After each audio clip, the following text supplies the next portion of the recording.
माननीय बालेभाऊ या ठिकाणी आहे, माननीय उपमहापौर जी आहे, म्हणजे सत्तापक्ष नेते उपमहापौर जी आणि स्थायी समितीचे अध्यक्ष आहे. एका दिवसात नाही ते अनेक दिवस लागणार आहे, पण तरी सुद्धा ह्या एका दिवशी ही जी सिंबॉलिक गोष्ट आपण सगळे मिळून करणार आहे, त्याच्या माध्यमातून पुढील अनेक दिवसांमध्ये हे सातत्याने सर्वांना विनंती ही आहे की हा एक सगळ्यांच्यासाठीचा महानगरपालिका म्हणून एक संस्था म्हणून नव्हे तर आपल्या सर्वांच्या हृदयातला, आपल्या सगळ्यांच्या आवडीचा विषय या नात्याने लोकांनी त्यात सहभाग घ्यावा. तरीच 5 लाख झाडांचा संकल्प केला आहे.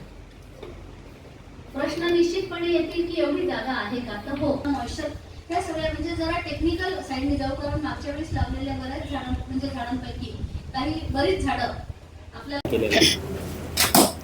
5 जून हा पर्यावरण दिवस आहे. 5 जून नंतर 21 जून हा आपला योगा दिवस आहे आणि ह्यामध्ये जे 15 दिवस मिळतात त्याच्यामध्ये पर्यावरणाचं रक्षण व्हावं या अर्थाने महानगरपालिकेच्या माध्यमातून शहर सुंदर स्वच्छ व्हावं या अर्थाने एक मेगा ड्राईव्ह घ्यायचं असं महानगरपालिकेने, म्हणजे आपण सगळ्यांनी मिळून खरं तर ते ठरवलं आहे. या 15 दिवसांच्या मध्ये पहिल्या दिवशी आपण जागतिक पर्यावरण या अर्थाने नंदीग्राम येथे आणि शहरातील विविध ठिकाणी झोन वाईज त्या भागातील नगरसेवक, त्या भागातील स्वयंसेवी संस्था अशा सर्वांच्या माध्यमातून काही ठिकाणी ट्री प्लांटेशन करायचं असं ठरवलं आहे. मात्र त्या दिवशी ट्री प्लांटेशन आपण पूर्ण करणार नाही, तर ते सिम्बॉलिक असणार आहे, कारण या दिवसांमध्ये लावलेली झाडं तशा प्रकारे जगणार नाही. तर त्यासाठीची पूर्वतयारी पुढील 15 ते 20 दिवसांमध्ये करून मग आपण तो ड्राईव्ह पूर्ण करणार. आणि हा जो 15 दिवसांचा उपक्रम आपल्याला सांगितला आहे याच्यामध्ये असं आहे की महानगरपालिका, सगळ्या शहरातील बहुतेक सगळ्या स्वयंसेवी संस्था ज्या पर्यावरणासोबत काम करतात, पर्यावरणासाठी काम करतात, आपले वृत्तपत्र समूह, बिल्डर्स लॉबी जी आहे, नरेटको झालं, क्रेडाई झालं, जे लोक आहेत, विविध वैद्यकीय क्षेत्रात काम करणारे, म्हणजे सर्व क्षेत्रात, धार्मिक क्षेत्रात काम करणारे लोक, या सर्व लोकांना, म्हणजे सकाळी उद्यानात फिरणारी माणसं असतील, सगळ्याच्या सगळ्या लोकांचा सहभाग या उपक्रमात व्हावा हे अपेक्षित आहे.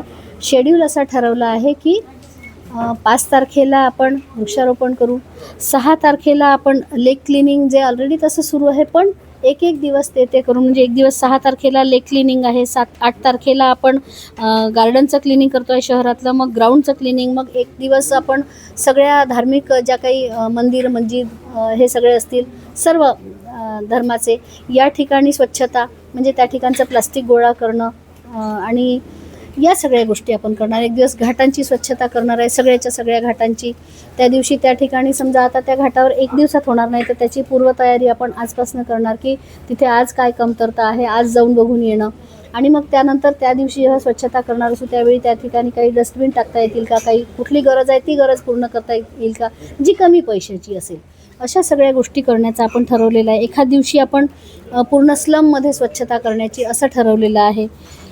तर आणि योगा डेच्या दिवशी आपण या गोष्टीचा समारोप करणार आहे. किती झाडं लावण्याचं लक्ष ठेवलं आपण महानगरपालिका म्हणून 5 लाख झाडांचा लक्ष आपण ठेवलेलं आहे आणि सगळी नगरसेवक मंडळी ज्यांना आपण 200 ते 500 झाडांचा टार्गेट, ज्यांच्या ठिकाणी जशी उपलब्धता असेल, काही लोक, आणि असं नाही की ते त्यांनी प्रभागात लावावी, तर ते महानगरपालिकेने ही जागा डिफाईन करण्याचं ठरवलेलं आहे, काम सुरू केलेलं आहे. नागनदीच्या काठानी असेल, पिवळी नदीच्या काठानी असेल, जी जागा आपण असं म्हणतो की नदीच्या बाजूची जी सोडायची आहे त्या ठिकाणी जर आपण वृक्षारोपण केलं तर ती जागा तशा प्रकारे आणखी मजबूत राहणार आहे, भूस्खलन होणार नाही, हा त्याच्या मागचा उद्देश आहे.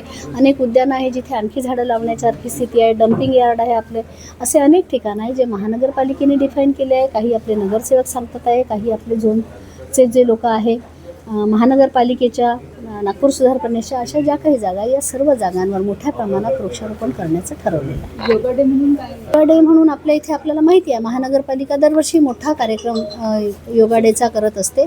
माननीय मोदीजींच्या सांगण्याच्या नंतर अतिशय मोठ्या प्रमाणात महानगरपालिका त्यात भाग घेते. मी आपल्याला एवढंच सांगेन की हा जो 15 दिवसांचा ड्राईव्ह आम्ही घेतला आहे, या ड्राईव्हमध्ये माननीय सत्तापक्ष नेते, माननीय उपमहापौर, स्थायी समिती अध्यक्ष, सगळे नगरसेवक, सगळे गटनेते, हे सर्व आपण एकत्र येऊन मिळून काम करतो आहे. आणि यासाठी माननीय अनिलजी सोले जे आमचे मार्गदर्शकही आहे, माननीय दयाशंकरजी तिवारी, म्हणजे पक्ष म्हणून सुद्धा पक्षातील सर्व सन्माननीय पदाधिकारी, सर्व पक्षातील सर्व सन्माननीय लोकांचा देखील यामध्ये सहकार्य आणि मार्गदर्शन मिळणार आहे.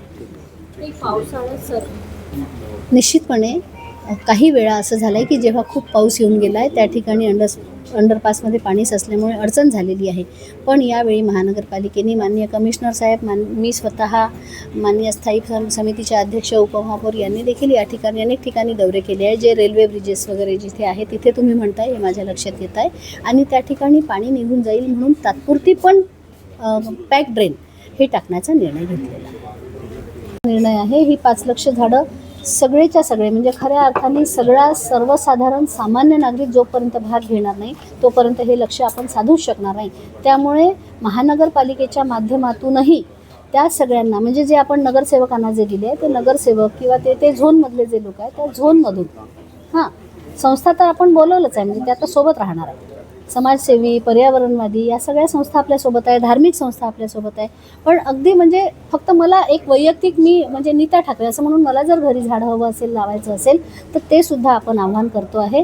आणि झोनमधून आपण म्हणजे प्रत्येक वैयक्तिकरित्या नागरिकांनाही आपण ती झाडं देण्याची व्यवस्था करतो आहे. सोसायट्या असतील मोठ्या त्या ठिकाणी आपण ती झाडं देण्याची व्यवस्था करतो. आजकाल नवीन ट्रेंड निघालेला आहे. आम्ही काय केलं आहे की जे तुम्हाला मगाशी म्हटलं की नरेटको, क्रेडाईसारखे जे मोठे स्कीम करणारे जे काही लोक आहेत त्यांनाही बोलवलेलं आहे. आणि याच्यामध्ये आपल्या इथे म्हणजे व्यवस्थाच आहे की त्यांनी ती 5% सूट पण मिळते. खरं म्हणजे तुम्ही ठराविक ट्री प्लांटेशन जर तुमच्या स्कीममध्ये केलं तर त्याही लोकांना बोलून परत म्हणजे खरं तर योजनेत आहे पण पुन्हा आठवण करून देऊन ते तुम्ही करावं आणि ते जर केलं तर हरित बिल्डिंग वगैरे म्हणून त्यांचे सत्कारही करण्याचं असं आम्ही ठरवलेलं आहे. निश्चितपणे आपण जसं म्हटलं सर्व ठिकाणी वृक्षारोपण ताकदीने व्हावं यासाठीचे जे बसतील ते सगळे प्रयत्न महानगरपालिकेने